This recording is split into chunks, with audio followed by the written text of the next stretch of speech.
Good morning. Good morning, Rinpoche. Good morning, everyone. Hello. Good morning, Rinpoche. Good morning, Rinpoche. Yeah, hello. Okay, the sound is clear? Yeah, can you make it a little bit bigger, please? The sound? Yes, I can Yeah. hear you clearly now. The volume. The volume, okay.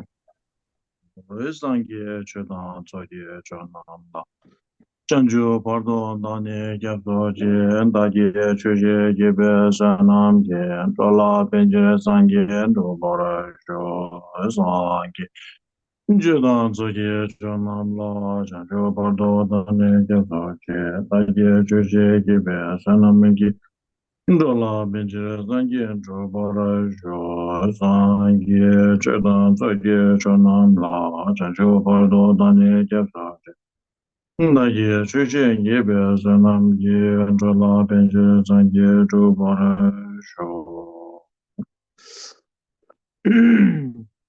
那在是不也就是没到朝没日这外的是。In the again, song do me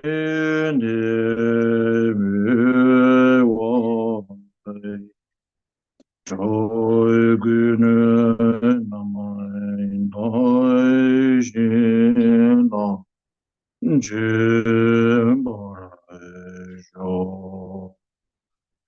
Yes, I'm all good. Mandala Gamni Yandaya. Okay, so today's topic would be on the sixth perfection. Out of the sixth perfection, this is the sixth one, the number six, which is known as wisdom. And then it is said that all the other practices, the generosity, the discipline, the diligence, all the previous practices were there to make someone more, to prepare someone, to prepare us, to prepare us for the practice of wisdom. So in the Bodhisattva Charya, the way of the Bodhisattvas by Shantideva, he said that all the other perfections are the branches, and the wisdom is the root.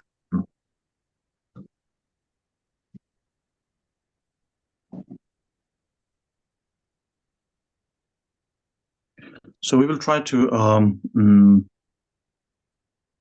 go directly to the book to save time. The page number is 251 if you have the English version, and it's in the middle paragraph. So it's called Transcendent Wisdom. So Transcendent Wisdom has three aspects: wisdom that comes through hearing, wisdom that comes through reflection, and wisdom that comes through meditation. So classifying the wisdom into three categories: that of the hearing, that of the contemplation, and that of meditation. That is not something new. That is not something invented by Zapejul. So that was actually started during the Buddha's time. So the classifying wisdom into three aspects. So Buddha himself classified that into three aspects. Yeah. So what is wisdom through hearing? So wisdom through hearing, this means listening to all the words and the meaning of the Dharma spoken by a spiritual teacher and understanding the meaning of those words as they are spoken. So basically, so in the old times, of course, there is no book, or the books are very rare. So what we do is all the teachings we listen, we receive from a teacher. Any wisdom, any secret, any important transmissions. We have to receive it directly from a teacher. But in today's time, we can understand that as not only to listening to the teaching, but also reading the Dharma books that explains that explains the Dharma teachings. So those books are also included. So basically, listening to your teacher, Dharma teacher, as well as reading Dharma books. So wisdom that you gain by listening to and reading through Dharma books and listening to Dharma teachers, but that wisdom is known as the wisdom from hearing. Second is wisdom through reflection or wisdom through contemplation. So basically, this means not only listening to your teacher or reading the book yourself, but reviewing, studying after you listen to your teacher, reviewing and study it again. What do you call that? Compare this with other books, other teachings. So basically, to study thoroughly. That is what is meant by wisdom through reflection. So your teacher will, give a certain class, certain teaching. So after whatever you say, your teacher said, if you just go by, okay, my teacher said this and this and this and that, and then you just sit comfortably through what your teacher said without doing any study, without doing any review, then it is not enough. It is not sufficient. Not satisfied with what your teacher just said, but actually going through reviewing what your teacher said and analyzing yourself, using logic, using rationality, and then going through what the teacher said as well as what the books have said. That is called wisdom through reflection. It is highly recommended that, highly encouraged in the Buddhist tradition to review as well as to question, then examine and analyze what your teacher said, what the book said, compare this with that and this and that. So not to be satisfied, not to be content with what you just read in just one particular book. Many people in many other traditions, like non-Buddhist tradition, there is one book which has all the answers, right? In Christianity, there's Bible, and there's Quran, there's the Torah, and basically in other traditions, there's one book that has all the answer, one book that commands everything. In Buddhism, it's not like one book that commands everything, that has all the command, all the power like that. So for a very specific reason, to a specific person, a certain thing was said in a certain book, certain scripture. So for that reason, one needs to know the situation, the context, the situation, the time, the person, the target, who the teaching was targeted for. So all this has to come into consideration before taking something for granted. So in Buddhist practices, we don't take anything just for granted, just because it says so. We study and restudy it. So usually in the Dhamma text, we used to say that the first wisdom, the wisdom of hearing, is a borrowed wisdom. It's borrowed from someone else. It's not yours truly. So in modern perspective, in a modern day's understanding, the wisdom from hearing, wisdom through hearing, is like going to a showroom, car showroom, and then taking the car for a test drive. Okay, so it's not your car, but you are able to get into the car. You are able to drive it, take it for a drive, but it's not yours. You have to return it, and you were just driving it temporarily, so it's not yours. So like that. That is the first wisdom. The wisdom through hearing is like taking a car for a test drive. So like taking a test drive, you are familiar. You are a little bit familiar, not unaware. You're a little bit familiar with the functioning of the car. So you know a little bit about Dharma, you know a little bit about let's talk about karma. So you know a little bit about karma. So karma is the car that you are test driving. So you know a little bit. But if someone asks you a certain question like, "Are you sure this is it? This is how karma works?" You're not very sure because you just took a test drive. So it's borrowed from someone else. It's not even borrowed. It's just a test drive. So you don't own it. It's not yours. It's someone else's thought, right? The concept of karma, the concept of emptiness, the concept of bodhicitta, the concept of enlightenment, everything is just borrowed. Everything is someone else's thought. You like the idea, you want to emulate that, you want to copy that, but it's not yours yet. And so if someone really asks you if this is really that thing, do you know how this and this and this work? You have no idea because you just took a test drive and you don't know it familiar. You're not very familiar with it. So most of us belong in the first category, the wisdom through hearing. So we are familiar. We are not unaware of things. We have heard a little bit this and that, and we like the idea. We like emptiness. We like the idea of emptiness, the concept of emptiness, the concept of karma, the concept of loving kindness. All these things we very much like.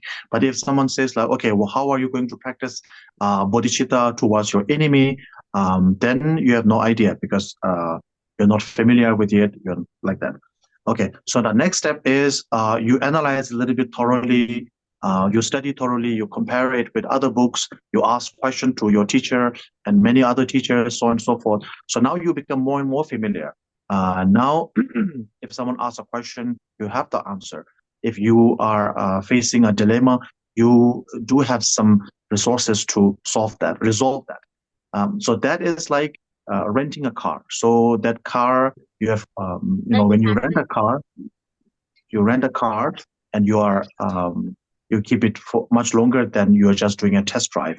So you rent a car, you drive it for a couple of days or a few months or a few weeks, and now you are more familiar with how the functioning of this that car. Similarly, the second one, the wisdom through contemplation or wisdom through reflection is like that. It's like renting a car. But still, it's not yours. It's something that you are very familiar with. You are very good with it. It's a car that you drive very well, but it's still not yours. The last wisdom is known as the wisdom from or wisdom through meditation. So what that happens, wisdom through meditation is basically gaining intellectual understanding of the practice, whatever it is. Okay, let's say it's the practice of the concept of karma, the concept of emptiness, whatever the teaching may be. So once you have an intellectual understanding, grasping, intellectual grip of that particular philosophy, that particular teaching, then you put this into application. Then we call this establishing. So you establish what you are familiar with, what you have adopted within yourself. So that is like buying the car or owning the car yourself. So now this is your own car. This is your own thought. This is your own idea. This is no more a borrowed idea. Yeah. So Zapiju says that so when you through meditation, when you gain the practical experience of what you have understood intellectually, the true realization of the natural state develops within, and then certainty is born from within. So there is certainty here. So certainty in the case that normally we learn a lot of things. We hear from the news, we hear from article, we read through article and all these things, and we think something is this is that. But if someone presents us with contradicting evidence, then it's very easy to loosen whatever we think for true. Can easily it can be broken down very easily.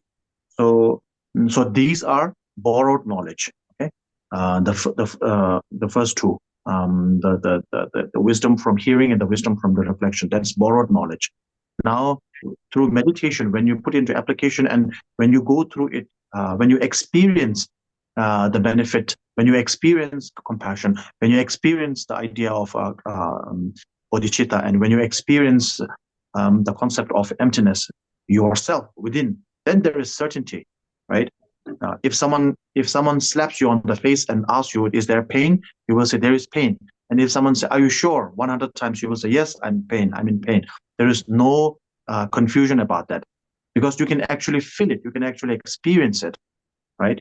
If I slap someone else and then ask you whether do you feel the pain, you don't feel the pain. And do you ask, if I ask someone how much the pain is and this and that, so your idea of someone else's pain is not certain, but your idea or your understanding, your grasping of your own pain is much more stronger and certain, because it's something that you have experienced yourself.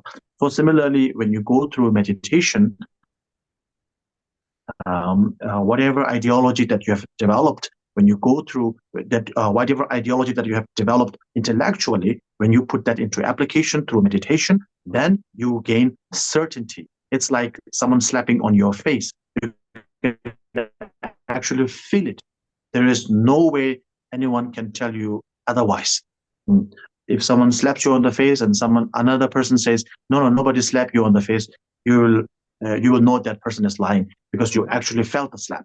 Like that, when you go through meditation, then whatever ideology that you have understood, a concept that you have understood, ideology, you will also experience it. You will gain empirical evidence of what you have understood intellectually.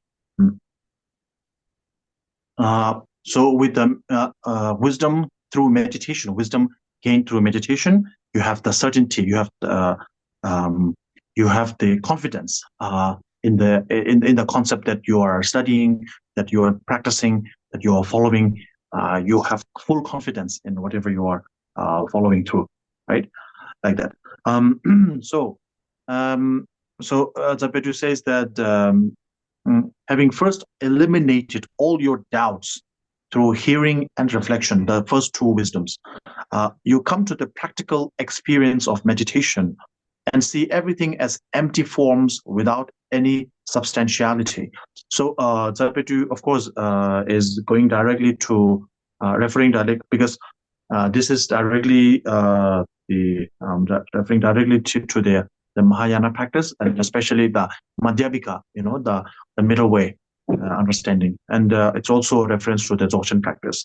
So he's referring that to see everything empty, in the sense that that nothing, everything lacks inherent existence. There is no substantial existence, and everything has an inherent. Everything lacks the or empty of inherent existence, and so therefore it lacks any substantiality. As in the 8 similes of illusion. So basically 8 similes, or the 8 examples, 8 analogy of illusion were given. So this is a very popular analogy or similes that were used in the Madhyamika school, and so these were also presented here by Zapetu. So this is, as I said, it's a reference to emptiness, and this is it's a reference to the wisdom that perceives emptiness, that perceives emptiness, the wisdom that can see emptiness. Okay, so emptiness is when we say emptiness, it's very confusing for all of us because everything that we see seems to be out there, seems to be seems to have an existence of its own. Whether it's the flower seems to grow on seems to have grown on its own, or whether somebody actually put it there, planted them. So basically, it's very real out there. Whether it's a human being, whether it's the sun, the planet, everything seems to be very much out there and very real. And so in the Madhyamika school, we were told that what appears to be real just appears to be real. It is not real. Okay, so it is appears to be real, just like a mirage is, just like a magic show is appears real, just like a mirage appears real, just like a person behind a wheel appears real. Just like a person, the reflection of a person on the mirror appears real. So everything appears real, but does not have a substantial existence of its own. It does not really exist on its own substantially. So 8 similes or 8 examples were used very commonly in the Madhyamika school. And so these were dream, magic show, visual apparition, which is like seeing a person or a thing behind a curtain, like that, and then a mirage, then an echo, or the city of Gandharvas. I will come back to that, or a reflection in a mirror. So these are the eight similes of emptiness, 8 similes of illusion. So Teacher Rinpoche tells us that nothing has an inherent existence. Everything that appears, everything that we see, that appears to us as if like realistically and truthfully existing out there, it just appears to us as such, and it does not really exist on its own. Just like a dream, okay? Just like a dream. So the first example, first simile. Just like a dream, all the external objects that we perceive, or that through the 5 senses, the eyes, the ears, so on and so forth, that are not there, but appear through delusion. In the dream, we see a lot of things. We see elephant, we see warfare, we experience everything. We can hear, we can smell everything in the dream, in the dream space. But then none of that actually exists. Like that, things do not exist on its own, do not have an inherent existence, but it does appear to us as it does. Just like a magic show, things appear out of temporary conjunction of the causes, circumstances, and connections. So like a magic show, a flower turns into a bird turns into fire, different things.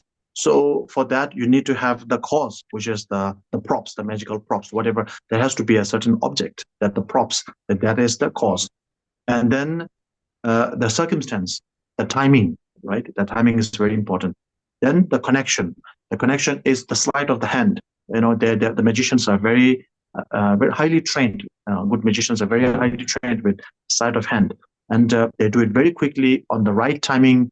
And then it appears as if fire turns into a bird turns into a flower, etc., etc. So like that, just because it appears to us, just because we feel it as so, does not mean that it's actually really there.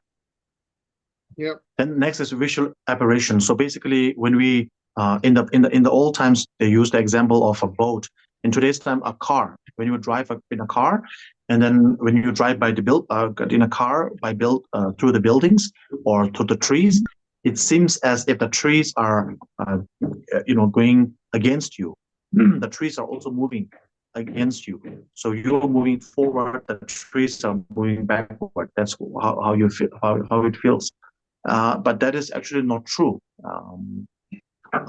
Intellectually, of course, we know it's not true. But then we feel, whenever we drive a car, we feel like everything is going past us. We usually say, okay, the trees are going past us. But actually, the trees are not moving at all. The trees are like stationary, and the buildings are stationary, like that. And not even that. Actually, something that we don't pay much attention. When we look at another person very, very far away, the person seems very small to us. They appear very small to us. We never pay attention to that thing, right? But it appears very small to us. But we know intellectually, of course, that person is not small. And it appears small to us because of the distance, right? So because it appears to us so and so, doesn't have to be real. The person, if you look at a person, or maybe if you look at if you go to a mountain and look at the whole vista, the whole landscape, everything can fit within your the thumb and the index finger. You can look at that. But it doesn't. In reality, it is not so. So this is visual aberration. So everything that appears to us is actually an illusion, if you look at it if you think it that way. So as in a mirage, in a very hot desert, you see the mirage. It looks like a water source, but it's not there, right? Then an echo, when you say something, when you make a big noise in an empty space like a cave, like that echo, when you say hello, it says hello back to you, but there's no real person saying hello again and again to you, right? So the next one is a little bit interesting because it says the city of Gandharvas. Gandharva means the smell eater. So basically, a lot of the spirit world belongs to this spirits belong to this kind of being, the Gandharvas. So they dwell on eating, consuming smell to sustain their body. So that's why we do the soul offerings. This is for the spirits. Most of the spirits actually belong to the Gandharva being. Anyway, so the Gandharvas is very interesting. So Gandharvas are smell eaters, and they can appear in different forms, like human form, demon form, this and that. But the example given, the simile is the city of Gandharvas. The city of Gandharvas is very interesting because the city of Gandharvas is the result, okay, the effect of their past life karma. And of course, everything that we also enjoy or suffer in human life also is because of our past life karma. But the thing with the Gandharva is when the Gandharvas are there, the city is also there. And when they move to some other place, the city also disappears. So the city of the Gandharvas, or the Gandharvas dwelling, the Gandharvas house and everything. So when the Gandharva was living, the Gandharva, they would have a big palace, park, river, mountain, everything is there. And then when they move to somewhere else, that city also disappears. So it's like a magical kind of place. So if some people who could see the Gandharvas can actually visualize, can see Gandharva's palace, Gandharva's world, and when they move to some other place, the Gandharva's world also dissolves. So the Gandharva's world is, even though it's not unreal like other things like reflection and mirage, it's not unreal like that, but it's very, very fragile, very feeble. Okay, so that's why Gandharva's city is used as an simile too. Okay, next is a reflection in a mirror. Okay, that's easy to understand. Okay, so none of them have a reality of its own. So when you put an apple in front of a mirror, there is there will be a reflection of the apple in the mirror, but it's not a real apple, right? There is, of course, the reflection is real, but it's not a real apple, right? So this is so like that. Appearance and truthfulness is two different things. What appears and what really exists is two different things. Just because you feel so, just because you see so, just because you hear so, just because you smelled so, doesn't mean something is actually there. We can like that. So these are the example of similes or illusion, or a better way of understanding emptiness. So now you have established everything that you perceive through the five senses as false. And then you say, okay, the five senses are false, but the sixth sense, the mind itself, is true, right? That's what we think. But then most of the things that the mind relies on are the five senses. Whatever we have experienced through the five senses, that is what the mind is relying on. So because of that, the mind is also falsified. Okay, the sixth sense is also falsified. So here, what we have to do is the understanding the wisdom through meditation is that after learning about it through listening, hearing, learning about it through a teacher, and reading it about through a book, then after analyzing and doing comparative studies of all the teachings and different books and different teachings, then you actually come down and then do the meditation. So during the meditation, what will happen, so this is very important, okay? What will happen is when then you look into the nature of the subject that perceives them. So subject is the mind, object is the thing, okay? Like the cup or whatever. So the subject, the mind, which is which perceives, which observes, which looks at the object that is in front of us, that we experience, that we smell, that we think. So okay, so the mind, the observer, takes them as they are. So of course, the mind sees the trees, the everything, right? Everything, all the falsified objects that is out there, the mind does perceive them. Uh, it still appears to the mind. So the appearance does not stop. The appearance keep coming. Okay, the perception of all those falsified objects still keep coming. So the falsified information still keeps coming. But what happens is when you are able to, when you apply the wisdom of meditation, then what happens, even though the appearances, the falsified information of appearances keep coming through, the mind no longer grasps them, no longer pays attention to them, the mind is no longer distracted by those falsified information or appearances, okay? And what happens is the mind, to leave the mind in the realization of the nature of reality, empty yet clear like the sky, is the transcendental wisdom. That is the perfection of the wisdom, the last of the six perfection. The perfection of the wisdom is to let the appearance come as they do, but don't engage in it.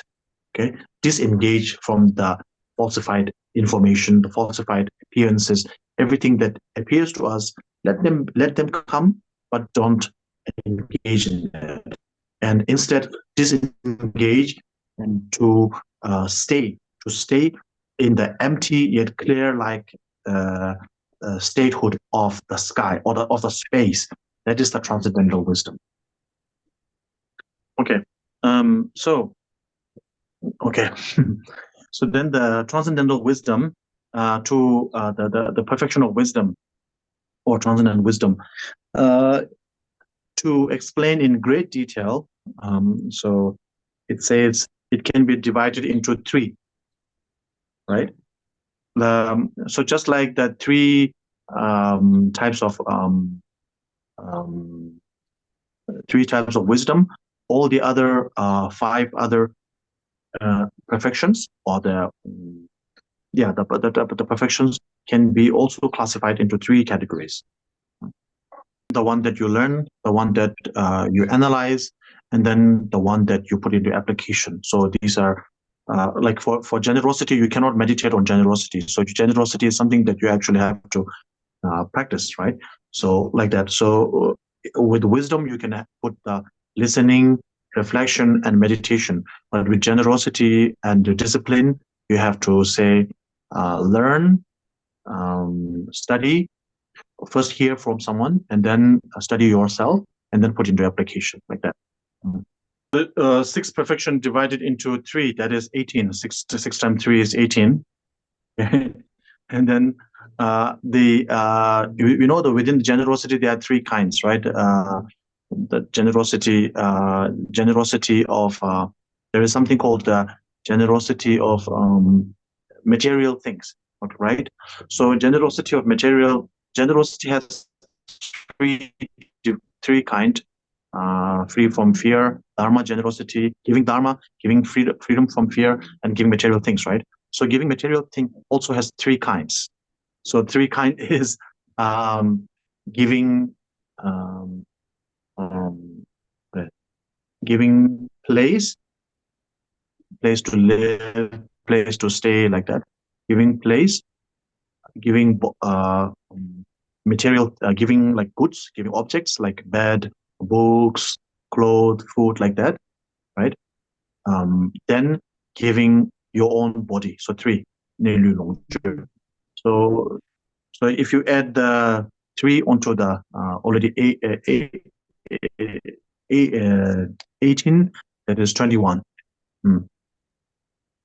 So anyway, I'm not going to go into detail about this because it's just numbers, right? So, but one important thing is there is something called the perfection. You know, we normally talk about only 6 perfection or the 6 transcendence, but actually in the Mahayana teachings, there is the mention of 10 perfections, okay? 10, more than 10. Not, like, so that is the, God, what's that? Where is it? Okay, yeah. So the something called the perfection, the perfection of method. Perfection of method is one of them. Perfection of perfection of method, perfection of strength or power, and perfection of aspiration. So the method, the aspiration, the power, and then the last one is primordial wisdom. So these 4: method, perfection of method, perfection of aspiration or prayer, perfection of power, and perfection of primordial wisdom. So all these 4, the last 4, usually we only say 6. We don't count the 10. The reason is because the last 4 actually are included within the 6th one, the wisdom.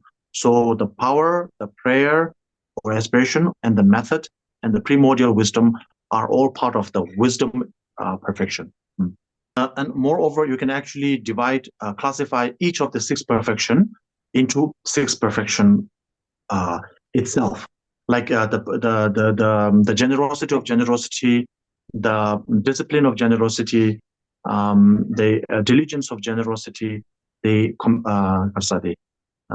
education of generosity, the wisdom of generosity, and then like the generosity of wisdom, generosity of so like that you can actually you can classify the 6 perfections within 6 perfections, so making it all up to 36. One example would be, okay, so like for example, when you give a Dharma teaching, that is generosity of generosity.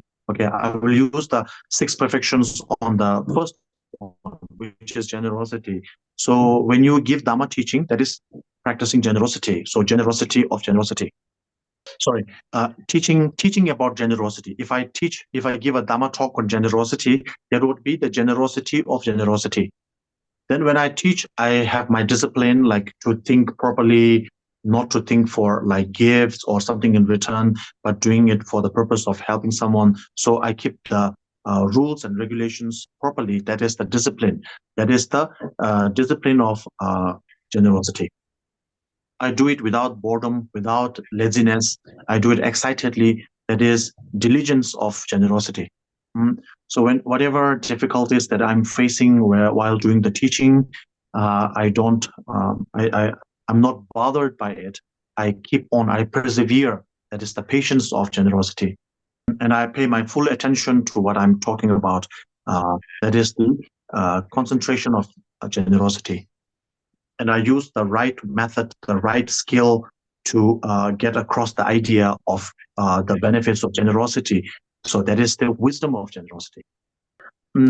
So it's rather long. So before I wrap up for today, there is a spiritual song, okay, by Jesu Milarepa. So Milarepa is, sometimes people know Milarepa as a singer, right?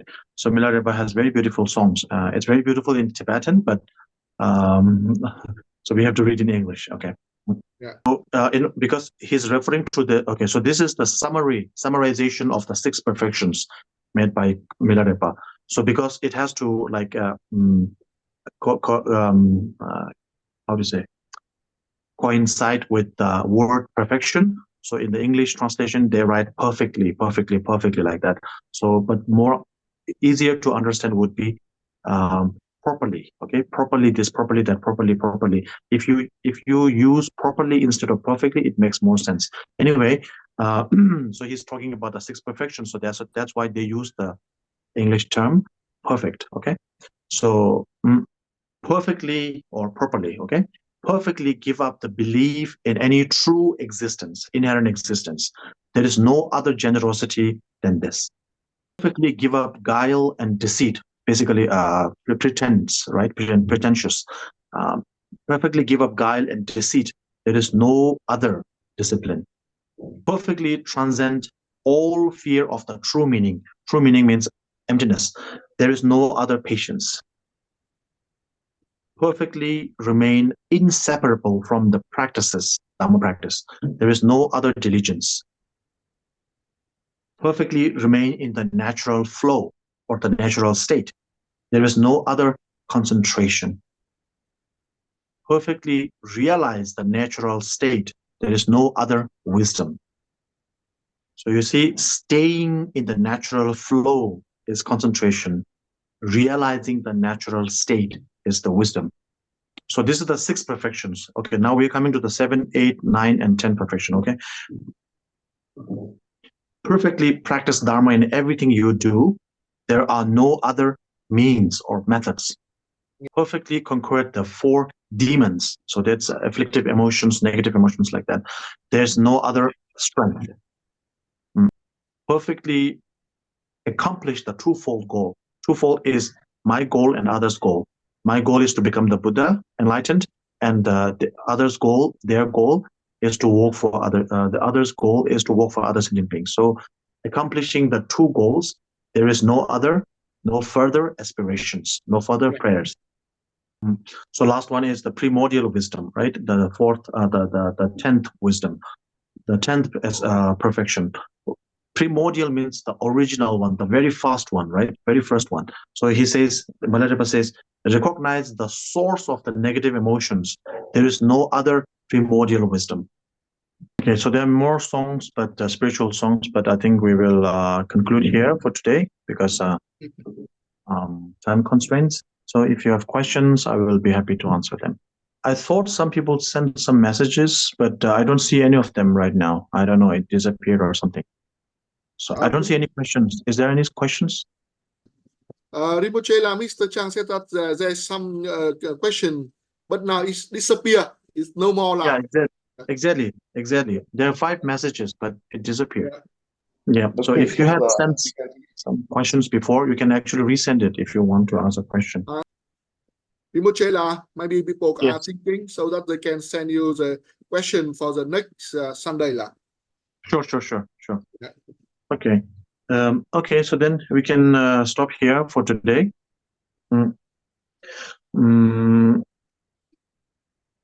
Okay, maybe one line. So there are many songs here. So just one more song, okay, and then we conclude. So basically, Master Atisha. So he's 3 spiritual sons. 3 spiritual sons means like his students. So once asked him what were the best of all the elements of the Dhamma practice, and then Atisha's response was that,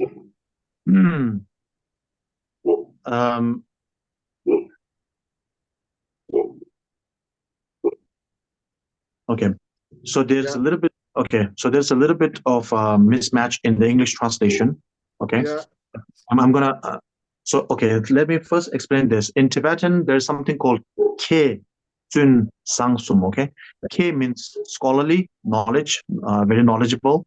Tsun means humility or humbleness, and Sang means nobility or noble. Okay, Ke Tsun Sang. So basically, knowledgeable, humble, knowledgeable, humble, and noble. Three. So first is the scholarly or the knowledgeable. So the Atisha said that the most knowledgeable one is the one who has realized the meaning of the absence of any true existence. So emptiness. So the one who understood emptiness is the best of all the knowledgeable persons. So the second line is the best monk. It's actually not a monk. So the Tibetan word "sun" can mean, okay, anyway. So so the second one, there's a mismatch in translation. So what's going on is humble or humility, okay? So the best one in humility is the one who has tamed his own mind. And then the last one here, it says quality, but it means nobility, okay? So the best noble person, the nobility is the one with the great desire to benefit others. So these are the knowledgeable, humility, and nobility. Knowledge, humility, and nobility. This is the three qualities or the three virtues that all our teachers. It's a virtue that everybody aspires to acquire in the Tibetan tradition. So this is what Adisha was referring to. The best instruction, Dhamma teaching, is always to watch the mind. The best remedy is to know that nothing has inherent reality. Again, emptiness. The best way of life is one that does not fit with the worldly ways. What that means is everything that we do in this world, we think of what we're trying to please other people, right? We do this to please other people, please other people. Making other people happy is one thing. Pleasing them is another thing, okay? Pleasing and happiness are two different things. So we do everything to please other people, to get recognition from others, to get what do you call that? Accreditation, right? Like to be approved by someone else. So we do everything in that way. So that is against the Dharma. If you want to know what is the best way of life, then you have to not fit in with the worldly ways. So not fit in the worldly ways means you should no longer aspire to please people. The best accomplishment is steadily lessening the negative emotions. The best sign of practice, Dhamma practice, is a steady decrease of desire. Many people ask, is my practice good? Am I doing good practice or not? So you can actually check that yourself. If your desire, if your hatred, if your ignorance going down, that means your practice good.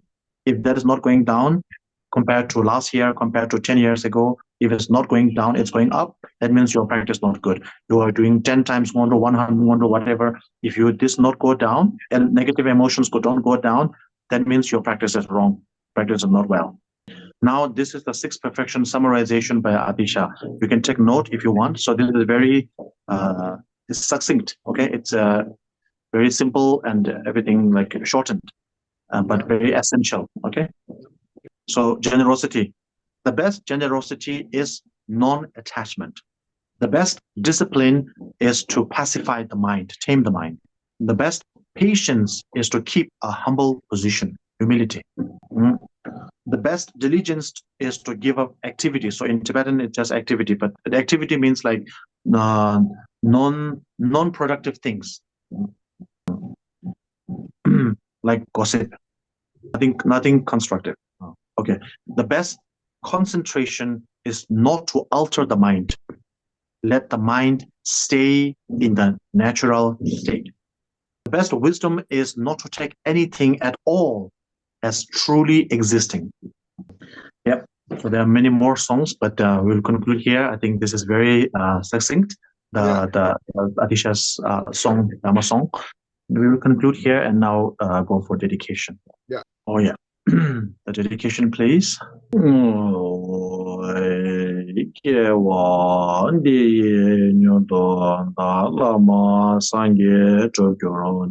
Rowa Jejang Madu Bhagye Sala Gobala Sho Chajo Semjo Rembo Che Ma Ye Pan Ye Juro Je Kewa Nyamba Meba Kone Gondo Pewara Sho Mi Mi Ze Ve Tere Che Che Re Se Boy John Boy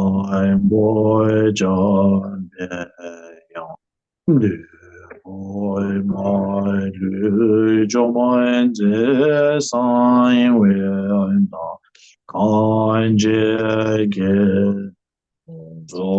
against on God. Loi Zai Chai Be Shai Loi Soi Wai De Loi Zai Chai Be Shai Loi Soi Wai De Zembe Ningbo, Zembe Benga, Yin Namwang, Doju, Gunlang, Changju, Lobsang, Chugi, Yamzu, Chokun, Do, Dengi, Zhojin, Tambara, So, Wan, Thank you. Thank you, Yeah. Rinpoche La. Thank you. Rinpoche La.